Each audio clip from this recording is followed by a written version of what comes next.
tepat dan akurat dalam menyikapi berbagai isu penegakan hukum baik di tingkat lokal maupun nasional. Inilah Jaksa Menyapa. Inilah Jaksa Menyapa.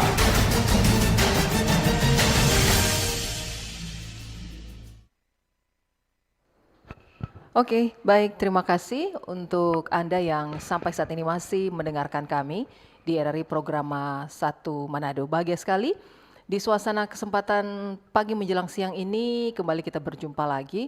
Novi kembali menyapa Anda. Kita akan lanjutkan kebersamaan kita di perjalanan Manado siang hari ini. Begitu ya. Untuk edisi hari ini spesial seperti biasanya di hari Selasa kita akan sama-sama di program Jaksa Menyapa. Kali ini bersama kami di studio Jaksa Menyapa bersama Cabang Kejaksaan Negeri Kota Mobagu di Dumoga, begitu ya. Jadi ada tamu-tamu spesial yang hadir bersama Novi di sini. Kita akan berbincang-bincang 1 jam ke depan sampai di jam 11 nanti. Jadi Anda juga boleh bergabung bersama kami nanti untuk berkomentar ataupun merespon pembicaraan ini boleh di 0821 9583 5080, bisa mendengarkan kami di RRI Manado, juga live YouTube seperti biasa di channel kami di RRI Manado, begitu ya. Sudah hadir di sini, Novi perkenalkan dulu narasumber yang sudah bersama Novi di sini. Ada Prima Polwakan SHMH sebagai Kajab Jari Kota Mobagu di Dumoga. Selamat datang Pak Prima. Siap. Mantap. Mbak Nov. Kabar gimana? Alhamdulillah baik. Prima begitu ya? Siap. Sesuai namanya Prima. Harus prima. Harus prima juga. Kemudian ada juga Elvano Chandra Sinolang SH begitu ya? Iya, benar. Panggilnya Elvano? Iya, Oke. Sebagai Kasubsi Intel dan Datun. Iya. Apa kabar nih? Untuk hari ini luar biasa, puji Tuhan dalam keadaan sehat Ibu. Mantap. Semoga Anda juga yang mendengarkan kami juga dalam posisi yang sama, semuanya di sini dengan kabar yang menyenangkan. Anda juga kami harapkan seperti itu. Kita membahas sekali lagi kali ini tentang sistem peradilan pidana anak atau disingkat dengan SPPA begitu ya. Di sini kita ngobrolin sekali lagi tentang sistem peradilan pidana anak. Kita langsung saja bertanya dulu ke narasumber, kira-kira ini tentang perlindungan anak. Kita jelaskan dulu singkat, ini kategori siapakah anak itu yang masuk perlindungan ini, siapa yang menjawab ini?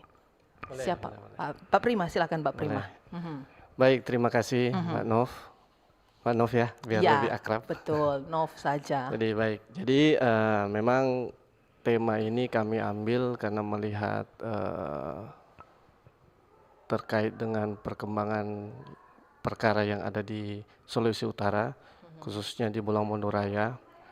Karena memang di Bulang Mondo, khususnya juga di Dumoga, banyak sekali kejadian-kejadian, baik dari korban itu anak maupun pelaku anak.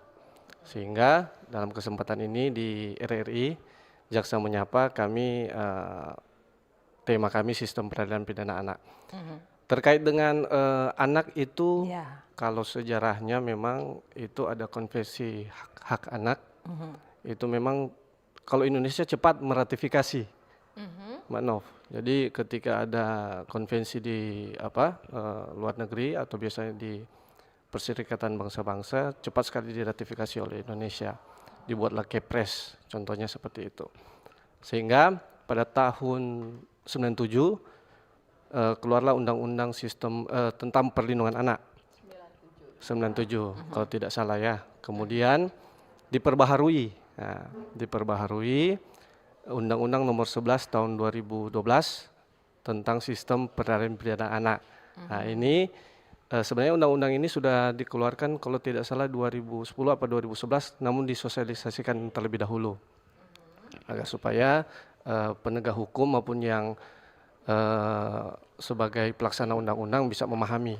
Jadi disosialisasikan dulu. Jadi kalau dalam kitab undang-undang hukum pidana pemahaman saya, anak itu kategorinya itu 16 tahun ke bawah.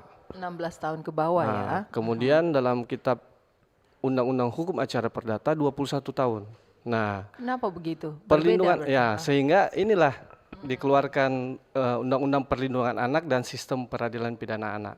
Dibatasilah umurnya, diambil antaranya 18 tahun ke bawah. Oh, Agar begitu. supaya jelas, karena ketika dibentuk Undang-Undang Perlindungan Anak tahun 2002 itu dan sudah juga dirubah nomor 35 tahun 2014 itu anak itu kategorinya 18 tahun ke bawah. Itu.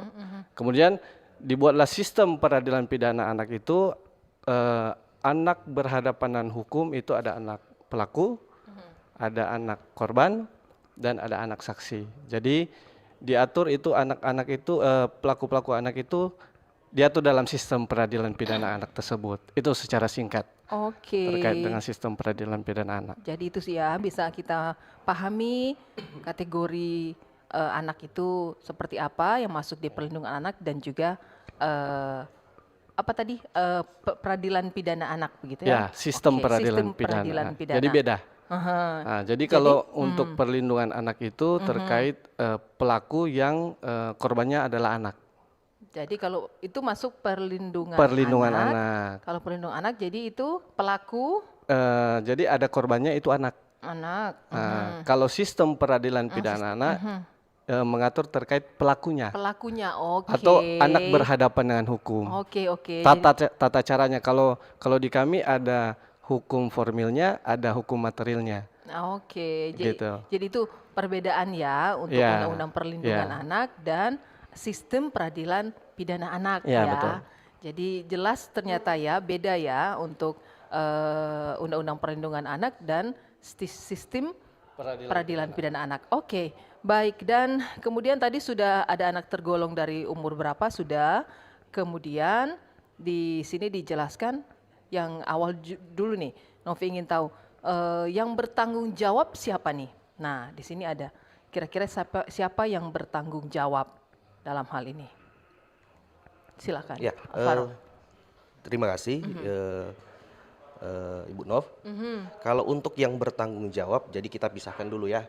Kan tadi sempat dijelaskan oleh Pak Kaca, Pak Prima, ada Undang-Undang Perlindungan Anak dan juga tadi ada Sistem Peradilan Pidana Anak. Jadi kalau terkait untuk kedua hal ini sebenarnya punya fokus yang berbeda. Beda juga. Seperti tadi juga sudah sempat dijelaskan, saya hanya melengkapi saja. Kalau untuk fokus terkait perlindungan anak, dia terkait perlindungan terkait hak-hak dari anak, entah dari terkait eksploitasi atau hak-hak terkait anak dalam hal perlindungannya. Kalau untuk sistem peradilan pidana anak, fokusnya terhadap proses, Proses itu. ya, terhadap prosesnya, terhadap sistemnya, peradilan pidananya seperti apa. Jadi dia bukan undang-undang yang mengatur delik pidananya, tapi terkait proses pidananya, ya. Nah, kalau untuk siapa yang bertanggung jawab, nah karena sudah dipisahkan seperti itu, kalau dalam perlindungan anak yang bertanggung jawab adalah dalam hal ini pelaku atau terdakwa. Di mana tadi juga sudah sempat dijelaskan bahwa di mana kalau perlindungan anak posisi korbannya adalah anak, Anak. ya, di mana undang-undang ini melindungi dia. ya, dari kekerasan, dia bisa dalam bentuk pelecehan seksual dan lain sebagainya, ada begitu banyak ya Bu. Kalau untuk sistem peradilan pidana anak itu sekali lagi saya jelaskan merupakan aturan yang mengatur terkait prosesnya. Jadi dia yang bertanggung jawab, ya kita lihat lagi menyesuaikan delik pidana apa yang dilakukan, ya. Dalam hal ini anak yang berhadapan dengan hukum. Contoh, anak yang berhadapan dengan hukum ini melakukan tindak pidana penganiayaan. Dia akan senantiasa bertanggung jawab, tapi proses peradilan pidananya diatur dalam Undang-Undang Sistem Peradilan Pidana Anak. Seperti itu. Oke, jadi ini sistem peradilan pidana anak, jadi ini ke pelaku begitu ya? Iya. Aha, kepada pelaku. Jadi sistemnya seperti apa mereka dapatkan ini? Ada undang-undang yang mengaturnya? Ya. Kalau mereka melakukan itu kan, banyak hal kan yang mereka lakukan sampai mereka menjadi pelaku begitu ya? Jadi saya jelaskan, Bu, kalau untuk sistem peradilan pidana anak, jadi dia terkait proses peradilan pidana anak, dalam hal ini anak yang berhadapan dengan hukum. dari sisi sebagai pelaku, korban, dan saksi anak. Ya, jadi posisinya seperti ini, Bu. Kalau untuk sistemnya seperti apa, itu ada pembedaan dengan ancaman pidana. Tergantung kasus yang mereka lakukan. Iya, begitu ya? seperti tadi yang saya jelaskan.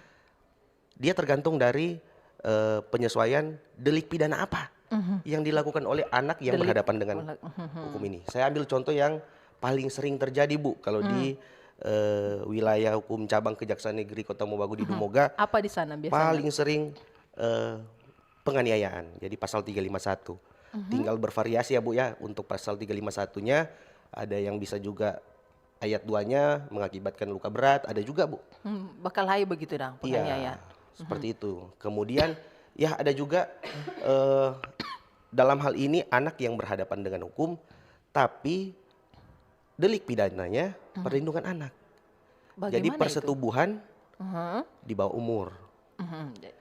Ya, jadi posisinya sesama anak, tapi melakukan satu tindak pidana yaitu pasal 81 ya, persetubuhan, di mana mereka masih di bawah umur. Dua-dua masih di bawah umur. Iya. Nah, dalam hal ini kalaupun ada biasa di kasus kami alasannya suka dengan Suka sama suka ya. begitu.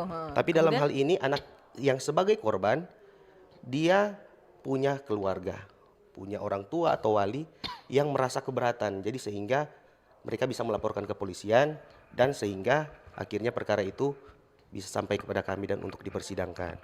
Nah, untuk ancaman pidananya kalau sistem peradilan pidana anak terhadap anak yang berhadapan dengan hukum itu tidak sama. Jadi kalau ancamannya, saya ambil contoh ada satu ancaman 10 tahun. Itu biasanya setengah dari ancaman pidana dewasa. Begitu. Seperti itu. Jadi kembali lagi, Bu, ya, kalau sistem peradilan pidana anak ini pendekatannya itu terhadap keadilan restoratif. Maksudnya restoratif apa? Jadi Seperti apa? di mana adanya pengembalian keadaan seperti semula.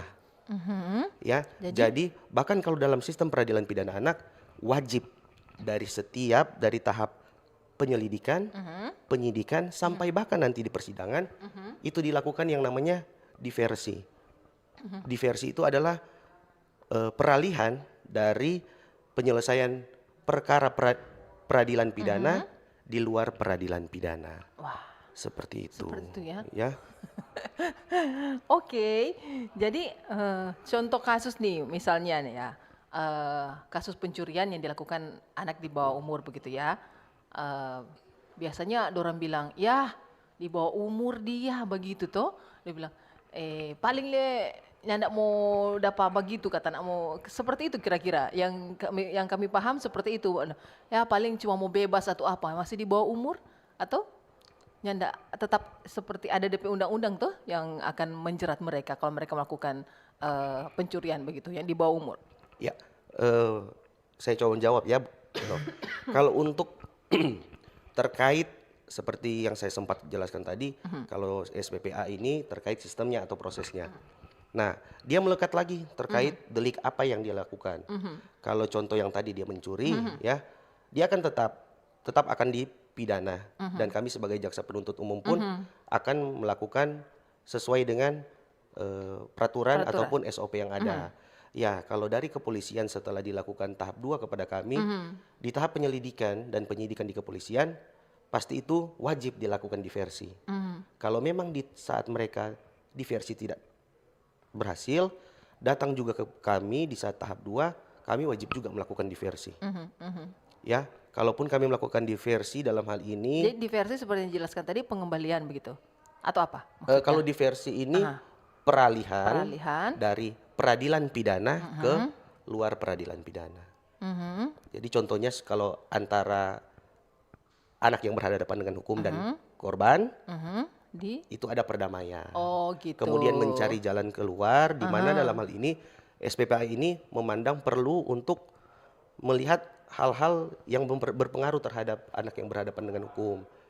Ya, dari kemerdekaannya mungkin kan nanti kalau di pidana bisa seperti orang dewasa kan bisa dirampas kemerdekaannya. Betul. Ya, ada mungkin peluang-peluang ada masih mau terjadi. Ya, sekolah, bisa sekolah. apa toh. Tapi saya garis bawahi ya. tidak menghapuskan suatu tindak pidana ya. Itu Jadi yang kalau utama. kan di Manado sini ya atau di Sulawesi Utara pernah kita lihat ada contoh kasus yang sangat viral lah ya, ada anak yang sampai membunuh ya kan guru ya. Itu kita garis bawahi Bu ya, namanya dalam penegakan hukum itu bukan berarti kita karena ada SPPA kita menghapuskan Iya. tindak pidananya ya, tapi pendekatannya Walaupun saja. sudah diversi begitu cara Kalau- kekeluargaan. Kalau seperti itu untuk Lanjut. delik yang ancamannya di atas Oke, baik. Mungkin saya tambahkan Tambahkan, sedikit Pak. ya. Ya, jadi kita kembali ke kenapa ini SPPA ini dibentuk. Kan intinya SPPA ini dibentuk untuk kepentingan anak, terbaik buat anak. Kemudian jangan kita juga non diskriminatif. Kemudian kita juga harus mendengar pendapat-pendapat anak, karena itu berpengaruh dari perilaku anak dan di lingkungannya khususnya. Kemudian sehingga dalam ini hak hidup anak tersebut, contoh tadi kan Mbak Novi jelaskan ini anak ada masa depannya. Iya. Jadi kita bergaris seperti tadi dijelaskan, SPPA ini tujuannya apa? Intinya untuk kepentingan terbaik buat anak, gitu. Nah terkait dengan tindak pidana yang dilakukan apabila anak ini ada kategorinya. Jadi dalam Undang-Undang Sistem Peradilan Pidana Anak ini diatur kategorinya. Kalau dia 12 tahun ke bawah memang bisa dilakukan proses penegakan hukum, akan tetapi ada poin-poin tertentu yang istilahnya ultimum remedium. Begitu. Jadi Maksudnya? pidana adalah yang terakhir. Jadi tindakan yang terakhir adalah pidana. Oh, Hukuman yang terakhir. Yang terakhirnya yaitu pidana, Pidana. begitu ya. Akan tetapi peradilan pidana anak ini mengatur tentang kategori-kategori bukan hukuman ya, pembinaan terhadap anak yang di bawah 12 tahun ke bawah. Gitu. 12 tahun ke bawah. Bisa dikembalikan ke orang tua. Kemudian bisa juga dilakukan pembimbingan kalau di Manado sudah ada Sitotumou, kalau tidak salah ya, lembaga anak itu. Kalau dulu saya pernah melakukan kalau istilah kami kan karena jaksa itu adalah eksekutor, kami melakukan istilahnya eksekusi lah, tapi bukan eksekusi kalau terhadap anak. Kita melakukan penyelesaian untuk melaksanakan putusan peradilan yang sudah berkekuatan hukum tetap. Itu saya sampai antar ke lembaga Handayani.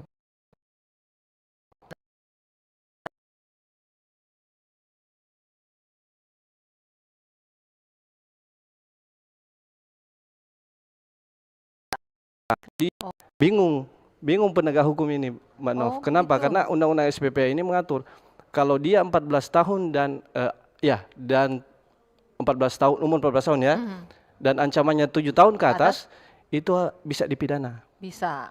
Pidana. Tapi di Manado, di Sulawesi Utara ada di Tomohon, lembaga anak. Cuman Yang 12 tahun ke bawah ini. pengalaman saya, ini umur 12 tahun sampai melakukan tindak pidana di ancamannya 7 tahun ke atas. Ancaman 17 tahun, 7 tahun ke atas. Ancaman 7 tahun ke atas. Sehingga ini menjadi perdebatan antara penegak hukum waktu itu, saya juga internal kami, karena waktu itu saya Kasih Pidum Kota Mobagu, Bu. Kepala Seksi Tindak Jadi kalau Pidana Umum. 12 tahun ke bawah kategori masih SD begitu kan? Iya, masih SMP waktu SMP itu, terakhir SMP. kah? Makanya ketika dalam putusan, hakim sangat bijak, ketika itu tetap ada tidak dikembalikan ke orang tua, akan tetapi dilakukan pembimbingan. Jadi di lembaga yang ada di Jakarta. Jadi masuk dia. Tapi di situ bukan pemasyarakatan ya, tapi itu di bawah Kementerian Sosial. Oh, jadi ada sekolah di situ, lengkap semua di situ. Oh, Mbak ada Nov. sekolahnya juga. Ada sekolahnya juga. Setelah itu dibuatlah di Manado kalau tidak salah di daerah mana itu ya, Ringrok kalau tidak salah, itu ada lembaga Sitotumou kalau tidak salah ya. Jadi sebenarnya sistem peradilan pidana anak ini mengatur tata cara bagaimana supaya pelaku anak ini untuk ada masa depannya. Akan tetapi kalau dia perbuatannya sudah itu, jadi kita kembali lagi dalam proses penegakan hukum. Jadi ketika penyidik, penuntut umum, kemudian hakim itu harus memahami betul ketika berhadapan dengan anak ini. Itu. Jadi tidak ada anak nakal, istilahnya anak berhadapan dengan hukum. Begitu Gitu. ya istilahnya ya. Sekarang sudah berubah paradigmanya. Kalau dulu kan istilahnya kita retributif kalau tidak salah ya. Tapi sekarang kembali karena Pak Vano juga Kasubsi Intel ini saya sangat luar biasa menjelaskan bahwa memang awal mula adanya restoratif justice ini dikeluarkan regulasi ini dari SPPA. Memang dari dulu sudah ada penyelesaian di luar peradilan. Akan tetapi yang regulasinya yang keluar itu awal mulanya dari SPPA ini yang saya baca, Betul, Mbak Nov. betul Jadi ya. dari restoratif ini adalah pemulihan untuk pengembalian ke keadaan semula. Jadi Contohnya? jadi antara pelaku, korban, keluarga, kemudian masyarakat itu dikembalikan ke keadaan semula. Jadi kalau sudah ada perdamaian, sudah ada kesepakatan, kemudian sudah ada, jadi dikumpullah semua, Mbak Nov. Makanya ada istilahnya kalau di SPP itu diversi ya. penyelesaian di luar peradilan. Akan tetapi ada syarat-syaratnya. Syarat-syaratnya yang pertama harus ada kesepakatan damai. Kemudian apakah dia ada syaratnya atau tanpa syarat. Kemudian ada hal-hal yang sudah merasa, contoh ya saya sudah memaafkan, jangan diulangi lagi. Kemudian masyarakat juga, tokoh agama, tokoh adat, tokoh masyarakat menerima kembali pelaku itu. Bukan cuma selesai sampai di situ, harus dibimbing lah pelaku ini. Karena anak ini yang paling utama itu harus mendengar pendapat. Tadi kan kalau jadi saya selalu merujuk ke histori terbentuknya undang-undang ini. Dari konvensi hak anak itu, jangan non diskriminatif, kepentingan terbaik buat anak, kemudian mendengar pendapat terhadap anak supaya kita memahami ini karakter anak ini seperti apa. Ya betul. Gitu. Jadi sebenarnya ini semua untuk kenyamanan anak begitu ya. Jadi itu seperti yang dijelaskan tadi. Kalau sudah restoratif justice itu berarti sudah tidak akan ada pengadilan lagi. Iya betul, sudah tidak ada. Oh begitu. Gitu. Tapi untuk diversi ini ada syaratnya. Harus 7 tahun ke bawah dan harus 7 tahun ke bawah. Sesuai dengan pasal 6 kalau tidak 7 tahun salah. ke bawah ya. Ya, ancamannya. Ancaman kalau 7 tahun ke atas berarti sudah tidak bisa. Ada lagi. Tidak ada. Tidak ada begitu ya. Restoratif justice tidak ada ya. Iya, itu syaratnya. Makanya Pak Jaksa Agung kami ketika tahun 2020 keluarkan peraturan Jaksa Agung kalau tidak salah nomor 15 ya 2020 terkait penyelesaian keadilan berdasarkan penyelesaian keadilan berdasarkan restoratif justice. Gitu. Menarik sekali ternyata ya kalau mengetahui lebih dalam lagi tentang hal ini. Semuanya ini sebenarnya untuk kepentingan anak begitu ya, yang di bawah umur sebenarnya ya. Jadi ada sistem peradilan pidana anak ini. Sekali lagi jika Anda ingin bergabung bersama kami silakan saja di 0821 95 835080. Anda boleh bertanya dengan kedua narasumber kami. Tapi pastikan terus bersama kami akan kembali. Kita break dulu sesaat lagi. Kanal informasi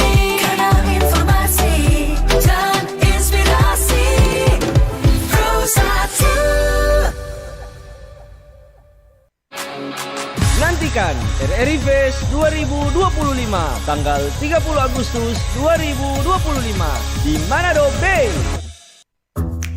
Wih, keren banget nih. Katanya ada obat herbal bisa mencegah sakit gigi seumur hidup. Ada hoax tuh. Widih. Ini juga keren nih. Ada sumber energi baru PLTH, pembangkit listrik tenaga hampa. Iya, itu juga hoax kali. Lu bacanya apaan sih? Aduh, pantesan portal abal-abal lu baca. Kalau mau baca berita yang lengkap tapi udah verified, mulai dari berita nasional, internasional, olahraga, gaya hidup sampai hiburan, lu cukup klik rri.co.id. Di situ lu juga bisa streaming RRI digital. Aduh, makanya cek-cek dulu biar gak kegocek di rri.co.id.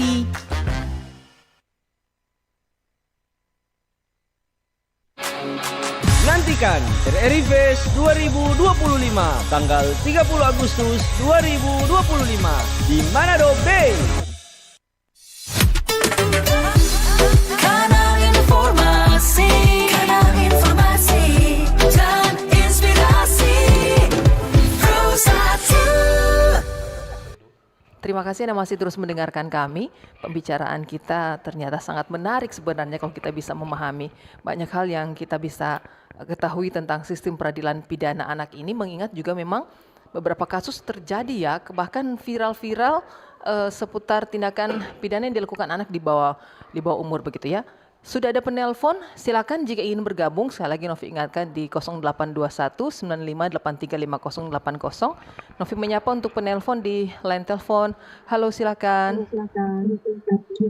Selamat siang Bu Novi. Iya, selamat siang dengan Pak siapa di mana ini? Ini Pak Buts ini. Oh, Pak Lagi Buts. standby. Standby Pak Buts. Silakan Pak Buts.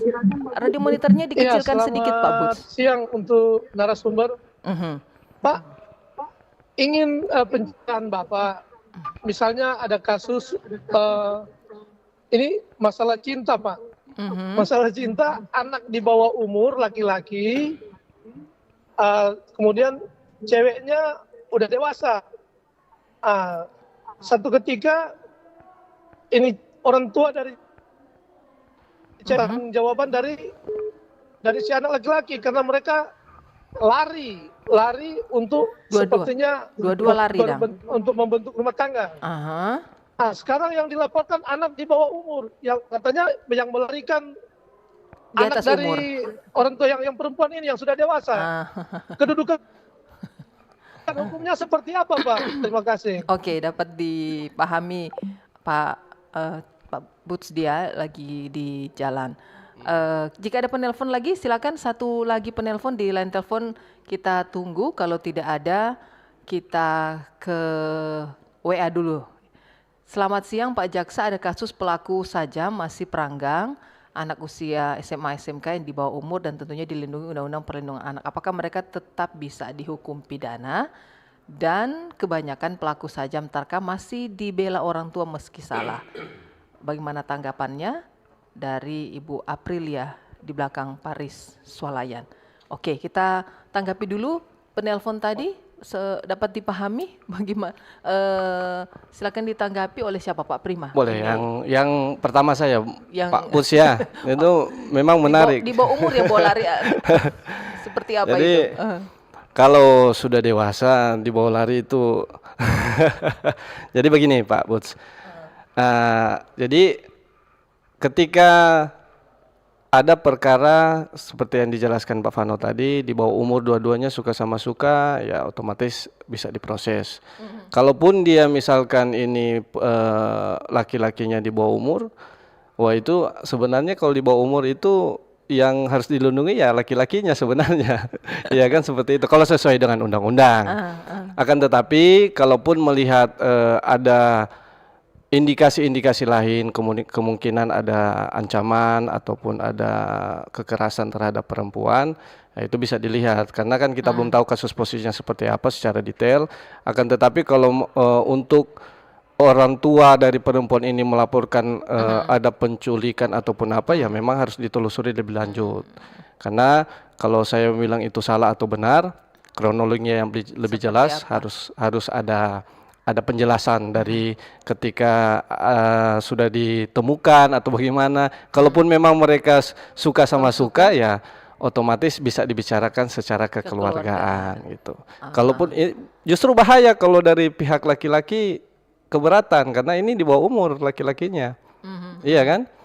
Itu karena ada unsur-unsur pasalnya itu gitu. Oke. Jadi mungkin itu dari saya. Tetap bisa ditindak, tapi kita lihat kronologi Ya, seperti kronologi apa. itu kasus posisinya seperti apa. seperti Iya, itu, karena kalaupun ini suka sama suka ya silakanlah bisa dibicarakan secara kekeluargaan. Oke. Oke, selanjutnya ditanggapi Mungkin Pak Vano ya. Saya tambahkan. Jadi karena maraknya ya kasus-kasus anak-anak ini yang menggunakan sajam, ya ada juga tarkam. Nah, Bu Nov, kalau untuk di wilayah hukum cabang Kejaksaan Negeri Kota Umbagu di Dumoga, Ada lagi ini biasa selalu. ini ya. Ya biasa mendekati 17 Agustus atau pengucapan Natal Tahun Baru. Waduh, itu meningkat perkara-perkara seperti ini. Jadi sebenarnya harus perlu diketahui untuk para pendengar, ya untuk masyarakat sekalian. Sebenarnya kalau anak-anak ini mereka bawa senjata tajam, ya sebenarnya itu sudah melanggar salah satu tindak pidana itu. Bawa saja Iya, kedapatan begitu kedapatan ya. ya. Biasa kan anak-anak ini bawa pisau penikam, seperti di Dumoga biasanya bawa seperti itu. Itu terjerat di undang-undang darurat. Itu ancamannya bisa sampai 10 tahun. Ya. Tapi kalau dia memang pelakunya anak, itu seperti tadi pendekatannya berbeda. Tapi kalau sampai juga dalam perbuatannya sampai melakukan suatu tindakan penganiayaan, nah biasa di dalamnya situ ada kita sertakan juga undang-undang penganiayaan, ya. Tapi kalau saya sebagai jaksanya ya, saya sebagai jaksanya secara pribadi, kalau saya melihat anak yang berhadapan dengan hukum ini, dia melakukan suatu tindak pidana penganiayaan, tapi dia juga menggunakan Senjata tajam. Biasa di situ kan dari penyidik juga ada bisa menyertakan undang-undang pasal 351 penganiayaan dijuntokan, ya disertakan dengan undang-undang darurat. Ada yang seperti itu. Tapi saya lebih karena ini SPPA, saya lebih condong ini sajam ini dalam tindak pidana atau perbuatannya saya anggap sebagai instrumennya. Ya, jadi intinya dia melakukan penganiayaan, tapi dia menggunakan senjata tajam. Kalau memang saya dapati, saya ketahui bahwa anak yang berhadapan dengan hukum ini mungkin sudah berkali-kali atau bahasanya residivis. So berapa kali baking Kang? Maksud saya menjerat ini mungkin untuk memperberat, karena kan untuk undang-undang darurat ini 10 tahun. Kalau untuk penganiayaan biasa saja itu 2 tahun 8 bulan. Jadi saya pendekatannya, namanya kalau pakai SPPH, saya melihat juga latar belakangnya, profilingnya seperti apa. Ini anak ini apakah dia sudah berulang kali atau memang ada keadaan-keadaan tertentu. Darurat juga kan. Karena bunuh kalau di Dumoga itu biasa anak-anak kalau terjerat seperti ini, alasan atau mungkin penyebab kenapa mereka membawa itu karena untuk jaga-jaga. Karena kebiasaannya dari dulu yang sudah tahun bertahun seperti jadi itu. Kebiasaan, jadi budaya Kang. Ya, jadi tapi kita tidak membenarkan ya, tidak membenarkan. Tapi perlu untuk masyarakat tahu karena kalau memang punya anak, jaksa ternyata memang harus pinter-pinter juga ya ini dalam hal ini ya. Intinya dalam melaksanakan tugas penuntutan kita harus menggunakan hati nurani juga. Hati nurani, tapi juga harus ada juga harus tegas juga begitu ya. Silakan ada telepon masuk di siang hari ini. Silakan. Halo, selamat pagi. Halo. Iya. Selamat pagi. Kita menyapa. Betul, dengan siapa di mana? Dengan Cliff dari Motoling. Oh, Cliff di Motoling. Silakan Cliff. Selamat pagi untuk Bapak-bapak dari Kejaksaan Kota Mobagu, Kang. Cabang Dumoga. Oh, Dumoga cabang Mobagu. Kalau bilang menarik, saya juga tertarik dengan hal ini. Karena begini, paradigma masyarakat sweet 17 tahun, di atas 17 tahun mereka bilang sudah dewasa kan, ke pemuda. Tapi mungkin dari segi hukum berbeda. Karena saya dengar lagi 18 tahun minimal kali ya. Jadi 18 tahun itu, di bawah 18 tahun itu masih tergolong anak. Jadi karena barusan terjadi di desa kami, nggak tahu dia udah 18 tahun pelaku dan korbannya itu 20 tahun. Jadi pertanyaan saya begini, tadi kan Bapak bilang 21 tahun dengan 18 tahun, itu masih tergolong anak, STPA begitu kan? Padahal dibilang dari beberapa waktu lalu saya mengikuti, 18 tahun ke atas itu sudah masuk dewasa. Jadi kira-kira seperti apa yang harus dilakukan ini? Jadi 18 tahun lebih sedikit, dia sudah melakukan pidana. Apakah dia masih masuk kategori SPPA, sistem peradilan pidana anak, atau sudah masuk ke peradilan yang dewasa, umum begitu. Oke. Tapi Bapak tadi sepertinya bilang 21 tahun maksimal atau bagaimana? Tolong dijelaskan lagi kembali supaya masyarakat tahu. Karena setahu kami cuma sampai ke 18 tahun. Oke, bisa. Jadi orang pembunuh juga begini, 17 tahun kurang 1 hari, dia masih tergolong anak. Jadi yang kejadian 4 orang di sini, 18 tahun itu lebih sedikit. Jadi apakah itu masuk di peradilan anak atau dia sudah termasuk peradilan dewasa ya? Sudah tangkap. Baik, jadi tolong lebih di apa lagi ada lagi Pak Cliff, itu lagi, supaya kami sebagai masyarakat lebih paham. Karena tadi agak kebingungan lagi mendengar tadi, oh 21 tahun, Oke. di bawah 21 tahun Baik, itu Pak Cliff. masih tergolong pidana anak. Jadi tolong lebih dijelaskan lagi supaya kami lebih paham. Itu saja Bapak. Oke, terima kasih. Ya, makasih Pak Cliff. Jelaskan lagi seperti dijelaskan tadi, Pak. Mungkin Pak Cliff mungkin di perjalanan. Iya. Nanti saya jelaskan lagi. Jadi kami tadi menjelaskan bahwa kenapa diambil kategori anak itu 18 tahun ke. Saya bilang 18 tahun ke bawah ya, Pak Cliff ya. Cuman sejarahnya di KUHP itu 16 tahun, di KUHA Perdata itu 21 tahun. Itu Perdata ya, Pak Cliff, bukan SPPA-nya. Sehingga Undang-Undang Perlindungan Anak ini pengertian anak adalah 18 tahun ke bawah sampai di dalam kandungan. Ya, saya tegaskan lagi bahwa kategori anak adalah 18 tahun ke bawah sampai juga di dalam kandungan. Jadi dalam kandungan juga masih kategori anak. Jadi yang dijelaskan tadi 21 tahun Itu perdata. Ya, Pak bisa Cliff ya, dipahami. mungkin tadi karena di jalan atau bagaimana sehingga belum lebih jelas. Baik, jadi ketika ada perbuatan 18. di bawah 18 tahun ke bawah, jadi 17 tahun, satu hari dia semua 18 tahun, itu masih kategori anak. Kalau sudah memasuki 18 tahun, itu sudah dewasa. Nah, gitu. Jadi kalau ada perbuatan misalkan si pelaku ini dia masih 17 tahun atau ke bawah, kemudian dia misalkan bawa sajam tadi, karena maraknya apalagi di Manado ini banyak anak-anak bawa sajam, kemudian tarkam apa segala macam, itu memang bisa diproses tapi melalui SPPA. Ada sistem peradilan pidana anaknya. Kalau dia sudah 18 tahun dan lebih dari 18 tahun otomatis sudah dewasa. Gitu ya, Pak Cliff ya.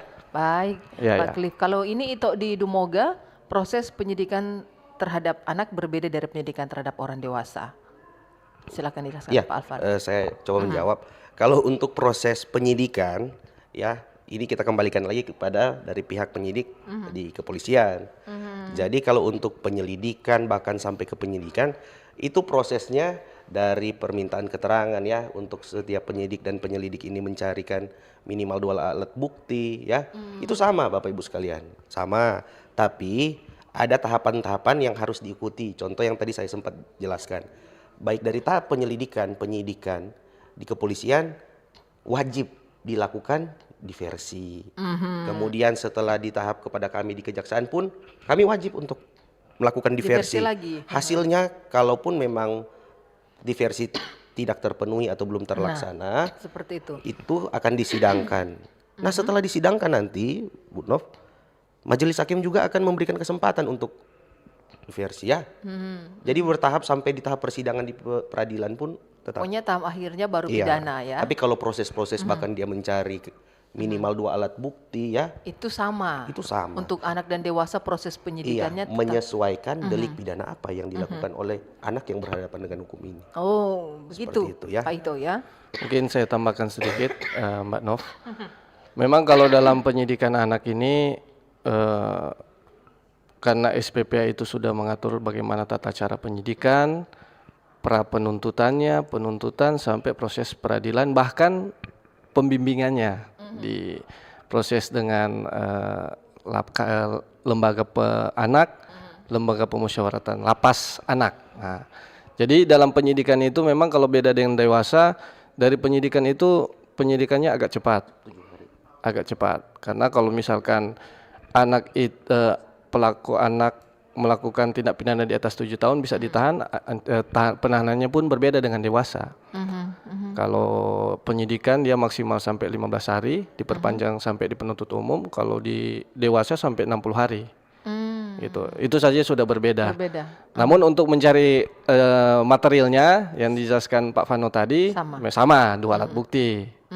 Alat bukti itu ada saksi, ada surat, kemudian ada keterangan ahli, kemudian ada petunjuk dan keterangan tersangka gitu. Jadi 2 alat bukti saja sudah terpenuhi, bisa dilakukan penyidikan.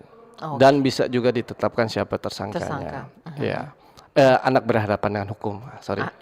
Kalau anak ya, kalau dewasa tersangka. Tetap tersangka. Jadi istilahnya kalau untuk anak berhadapan dengan pelaku hukum. anak ya, pelaku anak. Itu istilahnya sekarang ya. Pelaku anak. Oke, bisa dipahami dan dimengerti Gitu. begitu ya. untuk Pak Ito di Demoga tadi. Kemudian kita ke Ibu Nona di Malalayang. Menurut Pak Jaksa, apakah pendekatan restoratif justice dalam SPPA sudah efektif? Seperti itu? Sudah efektifkah? Ya, kalau apakah itu jalan terbaik atau sudah efektif selama ini? Kalau pendapat saya ya, karena masing-masing jaksa juga punya pendapat yang berbeda ya. Kalau untuk apakah restoratif justice ini dalam SPPA sudah efektif, sebenarnya simpel saja pendapat saya. Lahirnya ya regulasi restoratif justice itu awal mulanya dari SPPA.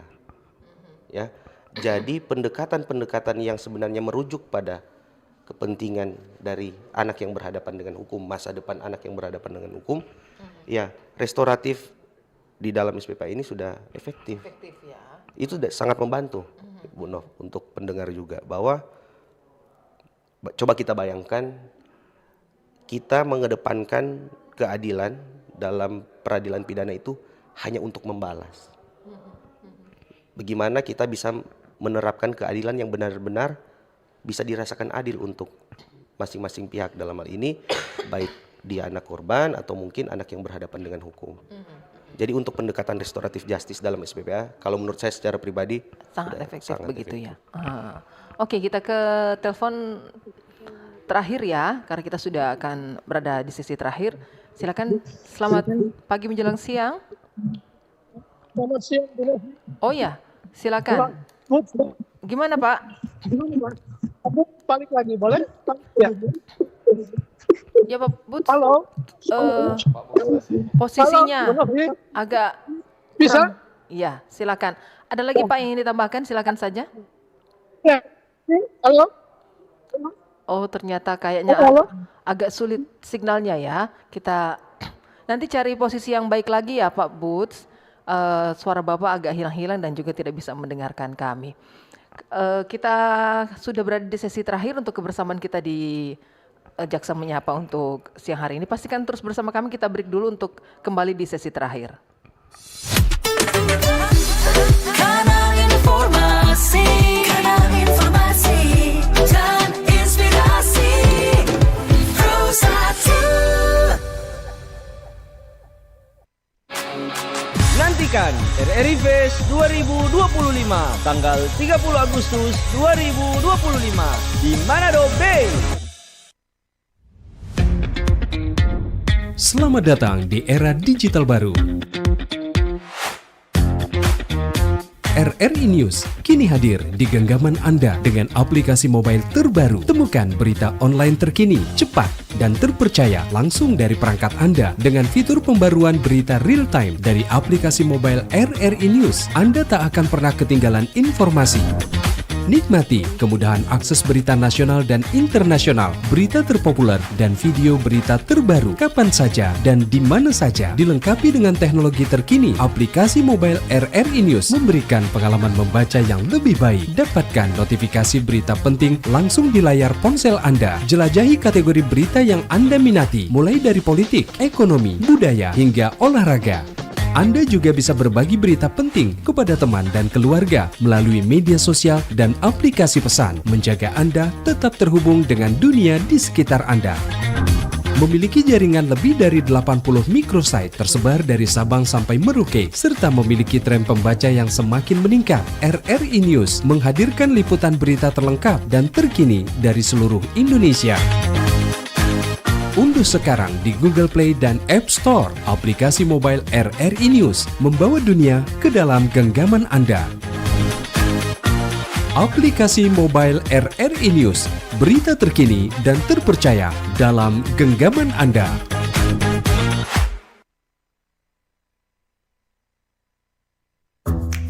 Wih, keren banget nih. Katanya ada obat herbal bisa mencegah sakit gigi seumur hidup. Ada hoax tuh. Widih. Ini juga keren nih. Ada sumber energi baru PLTH, pembangkit listrik tenaga hampa. Itu juga hoax kali. Lu bacanya apaan sih? Aduh, pantesan portal abal-abal lo baca. Kalau mau baca berita yang lengkap tapi udah verified, mulai dari berita nasional, internasional, olahraga, gaya hidup sampai hiburan, lu cukup klik rri.co.id. Di situ lu juga bisa streaming RRI digital. Aduh, makanya cek-cek dulu biar gak kegocek di rri.co.id. Kanal informasi dan inspirasi Pro1. Terima kasih Anda masih mendengarkan kami di Jaksa Menyapa untuk edisi hari ini. Kita masih akan sama-sama di sesi terakhir begitu ya. Masih bersama kami cabang Kejaksaan Negeri Kota Mobagu di Dumoga. Satu lagi WA terakhir yang akan kami bahas dari orang pemohon tadi. Selamat pagi RRI, Kejaksaan di negara barat undang-undang tentang urusan seks di bawah umur hanya diproses kalau ada yang melapor tersakiti. Kemudian pertanyaannya, apakah ada undang-undang yang bisa dipakai sebagai tandingan KUHP di Indonesia? Jadi di atas statement pertanyaan berbeda sepertinya. Gimana? Nggak apa-apa lah, Silakan, nanti Bu Prima. saya menjelaskan supaya tidak. Baik, untuk tandingan ya, sebenarnya kalau tidak ada undang-undang tandingan. Jadi sebenarnya ada asasnya. Kalau khusus di Indonesia, asas lex specialis, derogat legi generalis. Jadi seperti tadi yang saya jelaskan, kategori umum di KUHP berbeda, kemudian di KUH Perdata berbeda, dan sudah dibuat undang-undang khususnya terkait perlindungan anak dan tata cara untuk ABH, anak berhadapan dengan hukum, yaitu sistem peradilan pidana anaknya. Jadi karena sudah ada lex spesialisnya, untuk KUHP sudah dikesampingkan. Itu ya, perlu saya luruskan dulu di sini. Sehingga kalau misalkan dari pertanyaan yang di atas tadi, apakah kalau misalkan ada pelapor yang tersakiti, otomatis kami penyidik harus memproses gitu. Apabila ada pelapor, apalagi untuk undang-undang perlindungan anak ini adalah biasanya kalau di kami penegak hukum menjelaskan bahwa itu adalah delik pidana murni. Delik itu adalah tindak pidana. Jadi pidana murni atau pidana biasa, bukan delik aduan. Jadi otomatis kalau siapapun yang melapor, itu harus diproses. Tidak bisa dihentikan gitu. Apalagi pelakunya dewasa ya. Kalau pelakunya anak pun, pelaku anaknya pun karena ancamannya contoh persetubuhan terhadap korban anak atau perbuatan cabul, itu ancamannya 15 tahun. Tidak bisa melakukan pendekatan restoratif justice atau dalam undang-undang SPP itu melakukan diversi penyelesaian di luar peradilan. Karena ancamannya sudah 7 tahun ke atas, otomatis ya harus diproses gitu. Betul. Walaupun pelakunya anak juga, gitu ya. Gitu. Baik, Mbak Nov. Kemudian dijelaskan apakah tadi tandingan tidak ada berarti ya, atau seperti apa ini maksudnya? Iya, kalau apakah ada, bukan istilah tandingan berarti ya? Karena di Indonesia sudah diatur, Sudah diatur. gitu. Sudah, kan saya sudah jelaskan ada konvensi hak-hak anak, kemudian ya pertemuan-pertemuan ini sehingga diratifikasi dan dibuatlah undang-undang. Ya, jadi bukan sudah ada undang-undang khususnya. Bukan gitu. tandingan, bukan sudah ada regulasinya. Ya. Oke, baik. Di sesi terakhir silakan untuk Pak Priman Alvaro jika ada ingin disampaikan kepada masyarakat yang masih kurang paham atau seperti apa seputar SPPA ini, silakan. Pak. Ya, mungkin saya duluan. Kalau untuk dari saya, untuk para pendengar, untuk masyarakat sekalian, pembahasan tentang anak ini harus kita perhatikan lebih penting lagi, karena jangan juga setelah kita membawa materi atau kita bahas sudah panjang lebar terkait sistem peradilan pidana anak, kita malah teralihkan berarti segala hal yang terkait tentang anak bisa dilindungi, bisa membenarkan segala. Tidak. Jadi kami menggambarkan baik dari perlindungan anak, apa-apa saja yang diatur dan yang tidak diperbolehkan. Kemudian ada regulasi-regulasinya atau proses-prosesnya yang bahkan sudah diatur dalam sistem peradilan pidana anak. Tadi sudah ada contoh, bahkan sudah sempat disebut sajam, ada undang-undang darurat bahkan dia sampai 10 tahun. Jadi kita apalagi sebagai orang tua ya, di wilayah kita baik dari Manado maupun wilayah hukum cabang Kejaksaan Negeri Kota Mobagu di Dumoga, kita harus benar-benar memperhatikan terkait pelanggaran-pelanggaran atau tindak pidana yang berhubungan dengan anak ini. Kedepan kita berharap dengan adanya semakin banyak ya siaran atau tentang pembahasan anak ini, baik orang tua dan juga anak itu bisa perkembangan yang negatif di masyarakat lebih berkurang. Berkurang, betul ya. Silakan Pak Prima di Baik, terima kasih Mbak Nov. Nih closing statement ya. Jadi memang begitu banyak dinamika, problematika apalagi di Indonesia khususnya Sulawesi Utara, banyak kejadian-kejadian bahkan anak melakukan pembunuhan terhadap orang dewasa, anak melawan siswa melawan guru, kemudian banyak juga anak-anak yang sampai berani membawa senjata-senjata tajam karena tren di Sulawesi Utara itu sudah sangat mengusik lah istilahnya, sehingga kami duduk di sini sebagai penegak hukum agar supaya di lingkungan keluarga, kemudian di lingkungan masyarakat, pemerintah, seluruh stakeholder baik dari pusat, provinsi, daerah sampai di kecamatan dan desa kelurahan itu harus memperhatikan memang. Karena memang kalau melihat dari perkembangan zaman ini sudah era digital, kemudian sudah bisa mengakses segala macam informasi, sehingga perlu pemantauan terhadap anak-anak. Karena kembali lagi kita harus melihat kepentingan terbaik buat anak dan mendengar pendapat, kemudian bagaimana juga perkembangan anak itu tersebut. Jadi kami di sini, saya dan Pak Vano berharap dalam kegiatan Jaksa Menyapa ini bisa bermanfaat bagi masyarakat Sulawesi Utara, khususnya juga Bulong Mondoraya, agar supaya setiap bisa meminimalisir setiap permasalahan-permasalahan, apalagi kalau sampai terjadi hal-hal yang tidak diinginkan sampai ke ranah hukum. Jadi dengan adanya edukasi-edukasi, walaupun ini mudah-mudahan bisa juga menjadi pegangan buat masyarakat agar supaya ternyata kan tuh anak bisa berhadapan gitu dengan hukum gitu, bukan cuma dewasa. Mungkin itu dari saya. Terima kasih, Mbak Nov. Oke, baik, terima kasih banyak. Jadi sekali lagi bahwa sistem peradilan pidana anak bukan berarti ini untuk kepentingan anak memang ya. Tapi bukan berarti mengabaikan segala sesuatu yang anak lakukan begitu ya. Ada proses dan tindakan yang tetap akan dijalankan. Oke, terima kasih banyak untuk Prima Polwakan SHMH sebagai Kacap Jari Kota Mobagu di Dumoga. Terima kasih banyak Pak Prima. Sama-sama. Sukses ya. Nanti jumpa lagi ya.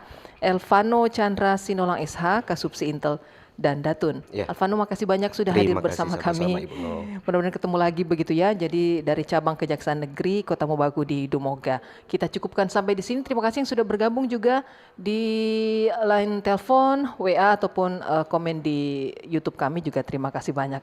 Kita tuntaskan sampai di sini untuk kebersamaan kita di Jaksa Menyapa edisi hari ini. Novi dan kedua narasumber pamit undur diri. Terima kasih dan sampai jumpa.